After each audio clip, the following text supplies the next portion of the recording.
Well, the stock market is opening in the green. We see fractional gains across the board. In fact, the S&P 500 up about 0.7% at the open, adding to yesterday's gains. And joining me now with more is Hartika Singh, economic strategist at Fundstrat. Hartika, great to have you on the show today. Thanks for having me. In your green, fitting because we see some good sentiment down here on the floor of the NYSE. Yes.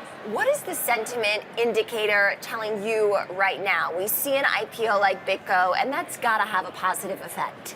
It's been a chaotic start to the year, but what we're seeing in the past 2 days and, from the opening this morning and the BitGo, coming to NYSE here is that sentiment remains good. Investors realize that it's chaotic, but over the long term, the fundamentals haven't really changed. They realize that the S&P 500 is off less than 1.5% from its all-time highs.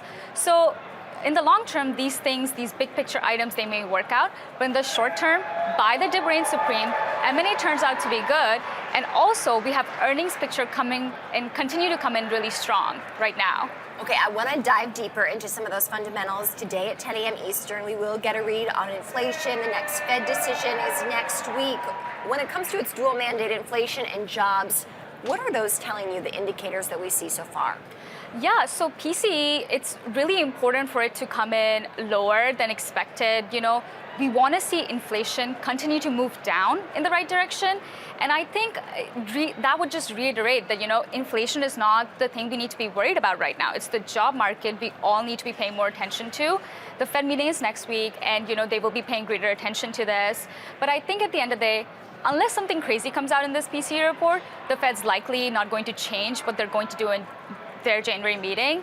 The expectation is largely that they're going to keep interest rates steady, and I don't expect that to change. However, I'll say in December to February reports for PCE that we get, the comps are going to be lower for them to beat. So I think with that, the Fed might have ammunition to lower rates with confidence, and I think that's going to be important to see. And with the GDP report, it seems like the economy grew more than we had initially expected, which is always good.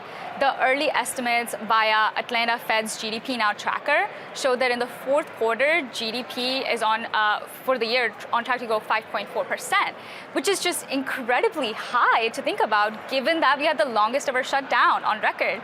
So I think those things are what I'd be paying more attention to right now. Let's talk about earnings. You referenced that earlier. Obviously, fundamentals move the market on a day-to-day basis. That is earnings. That is the economic data that we covered as well. We're still in the early innings of this earnings season, but it'll start to ramp up with some of these large technology names reporting. What do you anticipate from them?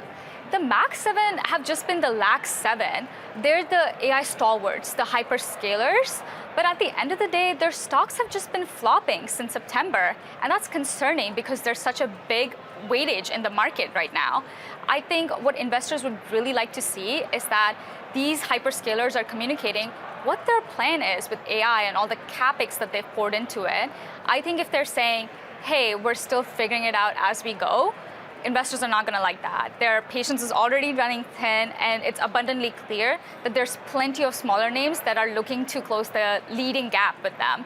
So I think that the Max and really need to come through this time. The pressure is high, the pressure is on, and if they don't deliver, it'll be hard for the stock market to, continue to move up sustainably.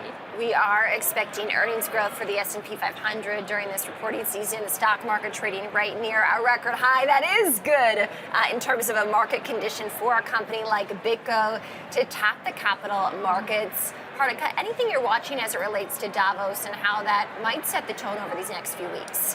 What's been interesting to see is that the leaders of all these top-notch Wall Street companies, what they're communicating is that the markets remain good. They're not too worried about the economy right now. And yes, there is this concern that sometimes the signals that they see end up being wrong, especially at Davos. That's the old adage.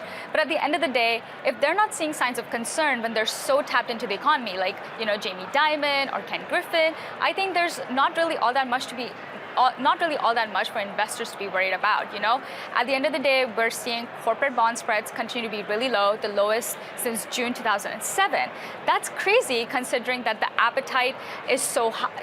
so high for corporate bonds right now, and I think a lot of that reflects the enthusiasm investors have. The zealousness we have for stock market is not just for stock markets, also for bond markets, and I think that just shows how exuberant everybody is in the markets right now. Hartika Singh, economic strategist at Fundstrat, joining me here in the studio. Hartika, thank you. Thank you.